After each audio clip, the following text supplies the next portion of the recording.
সোহেল রানা খুব মাইন্ড খেয়েছেন আমার উপরে। উনি একটা ভিডিও করে কছিলেন যে আমি যেন জয় বাংলা রে জয় বাংলা করে না দিই। আমি পিনাকিকে বলছি আপনি, কিন্তু আপনি একটি শব্দ ব্যবহার করেন যে শব্দটি সম্পর্কে আমার প্রচণ্ড রকমভাবে আপত্তি আছে। সেটি হচ্ছে যে আপনি বলেন জয় বাংলা করে দিচ্ছে। আমি কছিলাম ওটার একটা উত্তর দিব, কিন্তু দেই নাই। তাই উনি উষ্মা প্রকাশ করেছেন, কোছেন আমার নাকি সাহস নাই। ওনার কথা আমার মেসেজ ছিল অত্যন্ত দুর্বল চিত্তের ব্যক্তি। দুর্বল চিত্তের ব্যক্তি না হলে উনি নিজে যেটা প্রমিস করেছেন, যেটা কথা উত্তর দেওয়ার জন্য, সেই উত্তরটা উনি দিতে পারছেন না। তো উনি উত্তরটা দিতে না পেরে দুটো জিনিস প্রমাণ করছেন। একটা হচ্ছে যে উনি সত্য কথা বলতে, সত্য স্বীকার করতে চাচ্ছেন না। দ্বিতীয় যেটা প্রমাণ করছেন যে ওনার সাহস নেই, ওনার আমাকে ফেস করার সাহস নেই, কারণ উনি সেই শব্দটাকে এখনো ব্যবহার করছেন। এবং আমি তার সাহসের যে অভাব, কমতিটা, এটাকে আমি ঘৃণা করি। কথা সত্য বলছেন সোহেল রানা, আমার আসলেই সাহস নেই। থাকলে তো দেশ থেকে পালায় আসতাম না, তাই না? বাংলাদেশের লক্ষ লক্ষ তরুণ যুবক তো দেশে থেকেই ফাইট দিতেছে কাটারানি, গুম হইতেছে, খুন হইতেছে, রক্তাক্ত হইতেছে, গুলি খাইতেছে, তাও পিছু হটতেছে না। আবারও দ্বিগুণ শক্তি নিয়ে ঝাঁপায় পড়তেছে। আমিও করে তুলনায় ভীতুই। তো কি মনে করছিলেন যে আমাকে ভীতু করলে আমি কমু? না না, আমি সাহসী। হ্যাঁ, যাই হোক। তো বুঝছেন তো যে আপনার যে ভ্যালু সিস্টেম, আপনি দুনিয়া যেমন জিঙ্গা করে দেখেন আর কি, আমরা করলে সিঙ্গা করে দেখি না। আমাদের ভ্যালু সিস্টেম আলাদা। হ্যাঁ, যাই হোক, আলাপে আসি। আমি কেন জবাব দিই নাই? দেখেন সোহেল রানা, আপনি হাঙ্কারে শৈশবের কৈশোরের হিরো, যদিও নকল সিনেমা টিনেমা করেছিলেন, তাও আপনি আমাকে হিরো। আপনার ওইটার যদি জবাব দিতে হয়, তাও আপনার মনে চাই বা না চাই কষ্ট দিয়ে ফেলব। আমি সেটা চাই নাই। আপনি একজন ভদ্র এবং ডিসেন্ট মানুষ, আপনার মনে কষ্ট দিলে আমার ভালো লাগবে না। তাও আমার জবাব যেহেতু চাইতেছেন, চাপাচাপি করতেছেন, হ্যাঁ দিতেছি। শোনেন সোহেল রানা, আপনার যা বয়স, তাতে আমি শিওর আপনার বেসবাসী আব্বাজান পাকিস্তান আন্দোলনের একজন সক্রিয় কর্মী বা সমর্থক ছিলেন। মানে ওনাদের প্রজন্ম পাকিস্তান হাসিল করছিলেন। এই দলে শেখ মুজিবও আছিলেন, আপনার আগের নেতা। এখনকার নেতা তো এরশাদ, আগের নেতা তো আপনার ছিলেন শেখ মুজিব, তাই না? তো আপনি তো শেখ মুজিবের দল করেন না এখন, তাই না? আওয়ামী লীগ তো করেন না, এখন জাতীয় পার্টি করেন। তো আপনি যখন আপনার আব্বাদের প্রজন্মের ওনাদের সেই অর্জন পাকিস্তান ভাঙার লাগে জয় বাংলা স্লোগান দিতেছিলেন, তখন কি আপনার আব্বাজান আপনারা থামতে বললে আপনি থামতেন? হ্যাঁ, থামতেন না তো। যদি কইতো বাবারে আমার লড়কে লেঙ্গা পাকিস্তান কইয়া যে পাকিস্তান কায়েম করছি, সেই পাকিস্তান জয় বাংলা কইরা ভাঙিস না, শুনতেন না, শুনেনও নাই। তো চল না, আমারে কেন থামতে বলেন? আপনার দাবির আরো গভীরে প্রবেশ করি। হ্যাঁ, আসলে ৭১-এ আপনারা কি কি অর্জন করেছিলেন? চলেন, আপনি মনে করেন না যে আমি আপনাদের অবদানকে আত্মত্যাগরে ছোট করতেছি, এটা আমার লক্ষ্য না। কিন্তু আসেন আমরা ৭১-এর আগে আর বাংলাদেশের জন্মের পরের অবস্থা একটু মিলায় দেখি। হ্যাঁ, আপনি আপনারা কন যে ৭১-এ দেশ স্বাধীন হচ্ছে। হ্যাঁ, তার মানে কি আগে স্বাধীন দেশ আছিল না? পাকিস্তান কি পরাধীন দেশ আছিল নাকি আপনাদের আব্বাদের প্রজন্ম দেশে পরাধীন বানানোর জন্য লড়াই করছিল? মানে পাকিস্তান যেহেতু পরাধীন, তো পরাধীন পাকিস্তান বানানোর জন্য লড়াই করছিল, মানে একটা পরাধীন রাষ্ট্র বানানোর জন্য লড়াই করছিল আপনার বাপেরা। পাকিস্তান একটা স্বাধীন দেশ আছিল।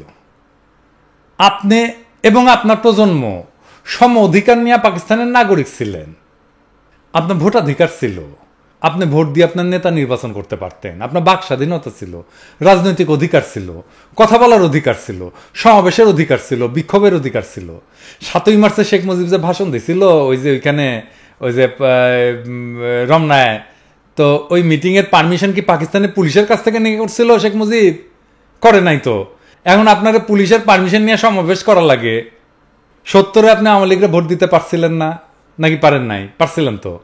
রাতের বেলা তো ইয়া ভোটের বাক্স ভরে নাই হাসিনার মতো। ৭১-এর আগে গুম হয়েছে একজনও পূর্ব পাকিস্তানে? হাসিনার বাংলাদেশে ১,০০০ জন গুম হয়েছে। আয়নাঘর বানাইছিল পাকিস্তানি সেনারা, বাংলাদেশে বানায় নাই, ডিজিএফআই বানাইছে। কাউরে দেশ ছাড়া করছে পাকিস্তান? করে নাই, একজনও না। আজ প্রায় ১ লাখ বাংলাদেশি দুনিয়ার নানা দেশের রাজনৈতিক আশ্রয় আছে। কথা বলার জন্য জেলে নিছে কাউরে, লেখালেখির জন্য জেলে নিছে কাউরে, লাইনি। হাসিনা বিরোধী নেতাকর্মীদের নামে কত মামলা দিছে জানেন? জানেন আইয়ুব খান কতগুলো মামলা দিছিল, ইয়াহিয়া খান কতগুলো মামলা দিছিল বাঙালিদের নামে? আপনি আঙ্গুলে কইসা বাইর করতে পারবেন, 1000টাও হবে না। আমি শুধু বিএনপির হিসাব দেই, 2009 সাল থেকে 2022 সাল পর্যন্ত সারা দেশে বিএনপির নেতাকর্মীদের নামে যে সমস্ত মামলা হয়েছে তার সংখ্যা কত জানেন? আপনি জানেন সোহেল রানা? 1.5 লাখ। আপনি 1000টা মামলা দেখান তো পাকিস্তান আমলে আওয়ামী লীগের নামে হয়েছিল, দেখান তো, পারবেন না। আসামি কতজন এই মামলায়? 36 লাখ। কারাগারে আটক আছে কতজন? 20,000 বিএনপির নেতাকর্মী।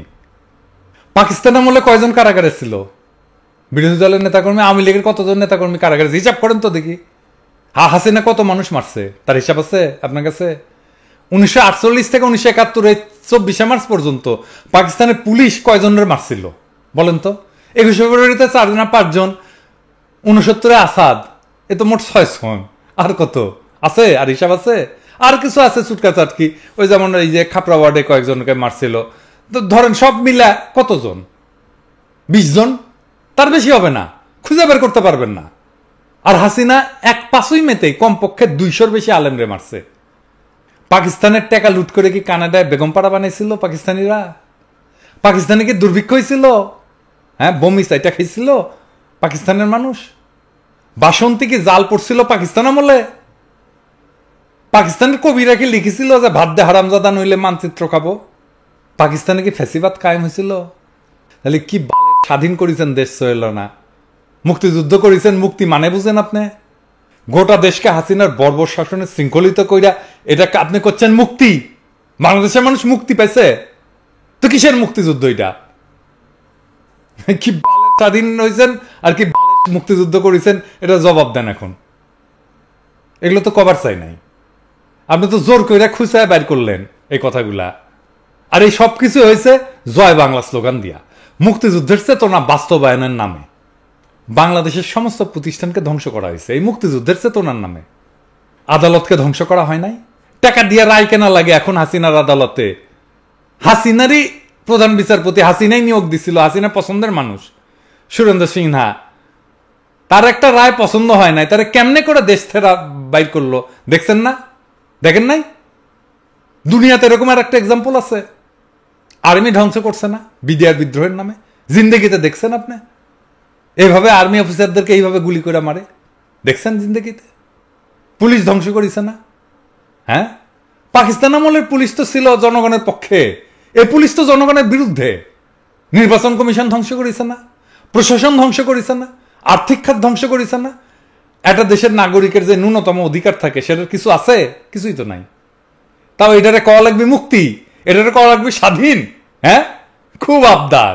এই আবদার ক্যান্সেল না? সবই যদি ধ্বংস করা হয় মুক্তিযুদ্ধের চেতনার নামে, বাস্তবায়নের নামে, তাহলে জয় বাংলা খাপে খাপ মমতাজের বাপ হচ্ছে, পাবলিক এটা গ্রহণ করেছে। এটা আমার নিজের কোনো কৃতিত্ব নাই বা আমার নিজের কোনো দায়ও নাই। আমি শুরু করেছি সেটা ঠিক আছে, কিন্তু আমি কোন হরিদাস পাল কি শুরু করলাম তাতে কি আছে যায়? পাবলিক তো গ্রহণ করছে, তাই না?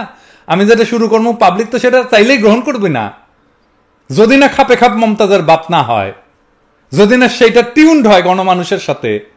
এটা না বিজ্ঞান শেখাই আপনারে, আমি জানি না আপনি বিজ্ঞানের ছাত্র কিনা, তো বিজ্ঞানীরও শেখাই, আমার ক্ষুদ্র ভ্রাতার ভগ্নীদেরও এনা শিখাই ক্যাঙ্কা করে আমরা এক জায়গা থেকে সিগন্যাল আর এক জায়গায় পেটে দিই। হ্যাঁ, ক্যাঙ্কা করে আমার সাথে টিউনিং হয়েছে বাংলাদেশের মানুষের, এটা বোঝা যাবে আর কি। রেডিও রেডিও এই যে এটা ক্যাঙ্কা করে কাজ করে জানেন? হ্যাঁ, আজকালকার চ্যাংড়া ব্যাংড়ারা শুনে না রেডিও, কিন্তু হাঙ্কারের সময় রেডিওই আসিল। হ্যাঁ, আপনিও সোহেল রানা ওই রেডিওই শুনেছিলেন, স্বাধীন বাংলা বেতার কেন্দ্র শুনিন নাই তো? শুনেছিলেন তো? তো ওই রেডিওর নানা চ্যানেল আসিল না? তো এই চ্যানেলগুলোর নাম ছিল এত মেগা হার্টস, অত মেগা হার্টস, এই মেগা হার্টস, তাই ছিল না? ঘুরে ঘুরে ঘুরে ঘুরে মেগা হার্টসে সেট করা হয়তো। তো এই মেগা হার্টস কি জানেন? এগুলো হচ্ছে কাপাকাপির হিসাব। কাপাকাপি মানে আচ্ছা আরো খুলে কই আর কি, এই যে আমি কথা করছি তো আপনারা শুনিচ্ছেন না, আমি কথা বলে বাতাস কাঁপিচ্ছে। হ্যাঁ, তো এই যে এঙ্কা করে কাঁপিচ্ছে বাতাস, এটা আপনার কানের পর্দা কাঁপাচ্ছে, তাই আপনি শব্দ শুনিচ্ছেন। দুনিয়ার বাতাস আছে জন্য আমরা কানে শুনি, বাতাস না থাকলে কলে কানে শুনবার পারতাম না। বাতাসে ভর কইরা শব্দ ভাইসা ভাইসা আসে। তার মানে শব্দ শোনার লাগা বাতাস কাঁপা লাগবি। হ্যাঁ, বুঝেছেন? এটা কয় ফ্রিকোয়েন্সি। হ্যাঁ, তো বাতাস ক্যাঁকা করে কাঁপিচ্ছে, এটা মাপার হিসাব হচ্ছে মেগাহার্টস। সেকেন্ডে কতবার কাঁপিচ্ছে, এটা কয় ফ্রিকোয়েন্সি আর এক ভাষায়। তো নির্দিষ্ট কাঁপা তৈরি করার জন্য একটা যন্ত্র আছে, এই যে এটা কয় টিউনিং ফর্ক। এটা ফিজিক্সে আমরা এক্সপেরিমেন্ট করছিলাম, ওই একটা ফিজিক্সের এক্সপেরিমেন্ট দেখামো আজকে। এটা বাড়ি দিলে না এটা নির্দিষ্ট মাত্রায় ফ্রিকোয়েন্সি তৈরি হয়। এই যে দেখেন, এটা ফ্রিকোয়েন্সি হচ্ছে 440 মেগাহার্টস। মানে এই টিউনিং ফর্কে বাড়ি দিলে 440 মেগাহার্টের ফ্রিকোয়েন্সি তৈরি হবে। মানে এটা বাড়ি দিলে এই ফ্রিকোয়েন্সিতে কম্পন বা কাপাকাপি তৈরি হবে 440 মেগাহার্টসে। এইভাবে এই যে দেখেন এডিটর সাহেব দেখেন ক্যাঙ্কা করে 440 মেগাহার্টসে কম্পন তৈরি হয় টিউনিং ফর্কে। ইনকা করে কিন্তু এই যে বেল টেল বাজে, এই যে ঘন্টা টন্টা ইনকা করে বাজে কিন্তু। হ্যাঁ, দেখেছেন তো? এখন এই যে বাতাসে কাপাকাপি তৈরি হইলো, এটা এখন আর একটা ফর্ক যদি 512 মেগাহার্টস এর পাশে থাকে, এটা যতই জোরে 440 মেগাহার্টসেরটা বাজান না কেন, 512টা কিছুই হবি না, বুঝছাও? হ্যাঁ, পাশেরটা বাজবি না। দেখেন এবার, দেখছেন? দেখেন 440টা বাজিচ্ছে, কত জোরে বাজিচ্ছে, কিন্তু 512টা বাজিচ্ছে না, এর কোনো স্যাদ ব্যাত নাই, তাই না? কিন্তু দেখেন আর একটা 440 মেগাহার্টসের টিউনিং করা ফর্ক যদি পাশে রাখেন, তো 440 যদি বাজান, এই বাতাস এই কম্পন তুইলা এটারও বাজাবে। হ্যাঁ, দুইটার মধ্যে কোনো সংযোগ নাই কলে, তারপরেও এই যে দেখেন এবার এইভাবে রেডিওতে ফ্রিকোয়েন্সি ধরে। একটা ফ্রিকোয়েন্সিতে রেডিও টাওয়ার দিয়ে শব্দ ছাড়ে, আর রেডিওর মধ্যে একই রকম ফ্রিকোয়েন্সি ধরার যন্ত্র থাকে। তো ওই ফ্রিকোয়েন্সিতে রেডিওর টাওয়ার থেকে ফ্রিকোয়েন্সি ছাড়ে, আর রেডিও ফ্রিকোয়েন্সি ধরে ওই ফ্রিকোয়েন্সি। এই ইনকে করে। তো এই টেকনিক ইউজ করা হয় বাদ্যযন্ত্র টিউনিং এর সময়। আপনারা দেখেছেন না, গানের আগে তবলা টুকটাক করিচ্ছে, গিটার টুংটাং করিচ্ছে, এইগুলো ফ্রিকোয়েন্সি ঠিক করার জন্যে। হ্যাঁ, এক টিউনিং, বুঝেছেন? তো সোহেল রানা সাহেব, আপনার জয় বাংলা, মুক্তিযুদ্ধ, স্বাধীনতা সংগ্রাম হচ্ছে 512 মেগাহার্টসের ফ্রিকোয়েন্সি, আর পাবলিকের মন বান্ধা আছে 440 মেগাহার্টসের। আপনি কি লাল টুকটুকে আপেল বুকের মধ্যে লুকায় রাখিছেন জয় বাংলার নামে, তাতে বাংলাদেশের সাধারণ মানুষের কিছুই যায় আসে না। আপনার কথা, আপনার আবেগ জনগণের মধ্যে কোনো তরঙ্গ তুলবে না, কারণ তরঙ্গ তোলার হাসিনা মেরে দিছে হাসিনা নিজেই, বুঝছাও? আর শুনেন সোহেল রানা সাহেব, আমরা যে লড়াইটা করছি না, সেটাও বলে মুক্তিযুদ্ধ। 71-এর মুক্তিযুদ্ধের চাইতে কম গৌরবের না, 71-এর চাইতে কম রক্তাক্ত না। এই লড়াইয়ে বিজয়ী হয়ে আমরা বাংলাদেশের মানুষকে প্রকৃত মুক্তির স্বাদ দেব। আমরা নতুন রিপাবলিক গড়ব, যেটা আপনারা পারেন নাই। তো যেখানে সমান নাগরিক অধিকার নিয়ে সকল নাগরিক মর্যাদার জীবন পাবে, বাংলাদেশের সকল মানুষের সমস্ত সম্ভাবনাকে উন্মুক্ত করা হবে, দিল্লির দাসত্ব থেকে বাংলাদেশের মানুষ মুক্তি পাবে। আর আমরা কাদের সিদ্দিকির মতো প্রকাশ্যে বেয়নের দিয়ে কাউরে খুঁচায় মারবো না বিজয়ের পরে, বা বিহারীদের সম্পদ দখল করিয়া ভাগ্য বদলাইতে দেব না কাউরে। হ্যাঁ, তবে আমরা চাই বা না চাই, আওয়ামী লীগ আর কোনোদিন মাথা তুলে দাঁড়াইতে পারবে না, নিশ্চিহ্ন হইয়া যাবে। আর হ্যাঁ, ওই যে ড্যাডি অফ দ্য নেশনের যে সমস্ত মূর্তি টুর্তি বসাছে না হাসিনা, কাটাল রানী, ওগুলো থাকবে না। হাঙ্কারে কিছু করা লাগবে না। হাসিনার পতনের 24 ঘন্টার মধ্যে পাবলিক সেইগুলো মাটির সাথে মিশায় দেবে। এই 15 বছরের দুঃশাসনের বিরুদ্ধে একটা অহিংস ক্ষোভ উদ্গীরণের একটা উপলক্ষ তো লাগবে। তো এই উপলক্ষ কাটাল রানী বানায় দিছে। কাটাল রানীর ধন্যবাদ। সব কাজ কিন্তু সে খারাপ করে না।